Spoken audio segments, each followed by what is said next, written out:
Sur LCI, nous allons vous montrer une vidéo qui vient de nous parvenir, une vidéo qui nous saisit ce soir, celle d'un député ukrainien qui fait partie du parti du serviteur du peuple. C'est le parti du président ukrainien Volodymyr Zelensky qui a jeté une grenade lors d'une réunion. Regardons ensemble cette vidéo qui a été publiée maintenant par plusieurs médias et qui a été authentifiée par nos services. Donc il jette 3 grenades lors d'une réunion, un conseil de village dans la région de Transcarpathie, de l'Ukraine occidentale. 26 personnes ont été blessées, regardez.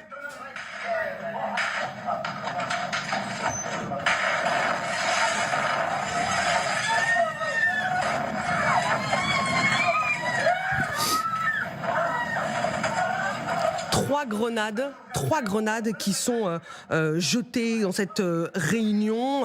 26 personnes, je vous le disais, sont blessées, dont 6 dans un état grave. Le député a été identifié. Donc c'est un député, je vous le disais, qui appartient au parti, le serviteur du peuple, celui de Volodymyr Zelensky. Serhiy Batrin, ce député qui a jeté ces grenades en plein conseil. Nous ont rejoint ce soir l'amiral Alain Coldefy, bonjour, ancien inspecteur général des armées, Guillaume Laganne, maître de conférences à Sciences Po, spécialiste des questions de défense et des relations internationales, auteur de Questions internationales en fiche aux éditions Ellipse. Michel Derzhansky, bonjour, vous êtes enseignant, auteur de Comprendre les fractures du monde contemporain aux éditions Hatier. Et Mariana Perebenisiuk, bonsoir, journaliste indépendante franco-ukrainienne. Alors, on découvre ce soir cette vidéo en même temps que vous. Elle nous est parvenue il y a quelques minutes, diffusée par plusieurs médias. Vous l'avez vue aussi, Mariana. Qu'est-ce que vous comprenez? Alors, cette vidéo est en effet très choquante, très troublante, surtout qu'on ne comprend absolument. À l'heure actuelle, la police communique assez peu, donc on comprend vraiment très peu ce qui s'est passé. En écoutant bien la vidéo, alors ce qu'on voit, c'est une petite salle de réunion, donc d'une petite mairie locale en Transcarpathie, donc c'est la région de l'ouest de l'Ukraine qui se trouve derrière les Carpates. On entend qu'il y a probablement une sorte de dispute sur une question de dépense de l'argent, dépense ou rentrée d'argent. Bon, ça n'a pas l'air de dégénérer plus que n'importe quel conseil de ce genre en France ou en Ukraine, même si ça paraît animé. Ensuite, on voit cet homme venir et avoir ce comportement absolument incompréhensible. On ne comprend pas quels sont ses motifs et ce qui peut arriver. Il est à noter que les Ukrainiens ne sont pas, malgré le fait qu'il y a quand même beaucoup d'armes, malheureusement, en Ukraine, à cause de la guerre très intense, les Ukrainiens ne sont absolument pas habitués aux accidents de ce genre, malgré le grand nombre d'armes en circulation dans le pays.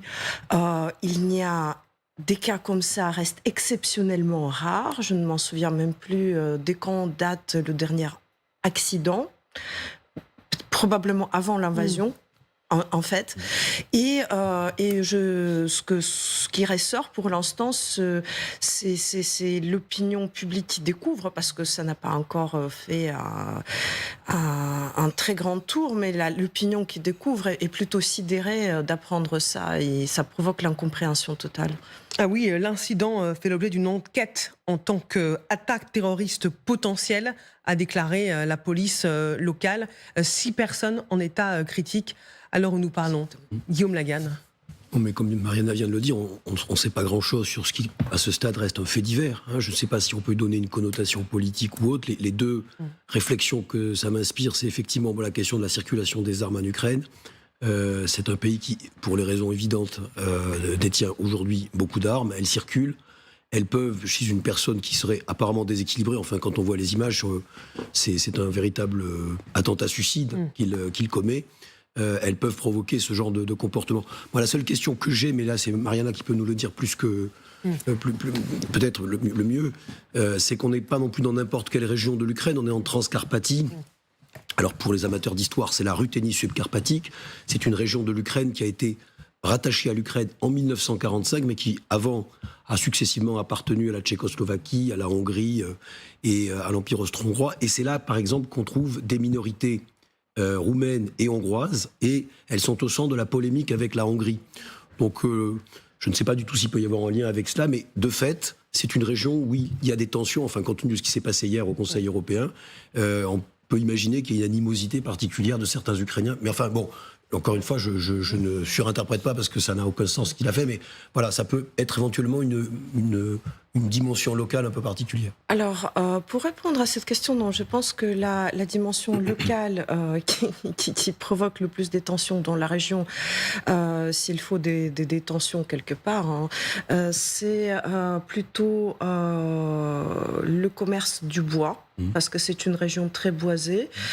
Donc, ça peut provoquer éventuellement les tensions entre ceux qui exploitent les bois ou les populations qui sont inondées parce que certaines parcelles ont été déboisées, enfin des choses comme ça. En ce qui concerne les tensions politiques, non, il n'y a pas en soi des tensions politiques. Il y a surtout eu des tensions politiques entre Kiev et Budapest parce que la politique de Viktor Orban a été très agressive dès le début. Elle consistait à distribuer les passeports hongrois à des Ukrainiens des Transcarpathie qui le souhaitaient, alors même que c'est interdit par la législation ukrainienne. Mais en soi, c'est comme Guillaume l'a dit, c'est une région très diverse et en fait, c'est un peu une chose en soi, mais de manière générale, ça se passe bien au niveau ethnique.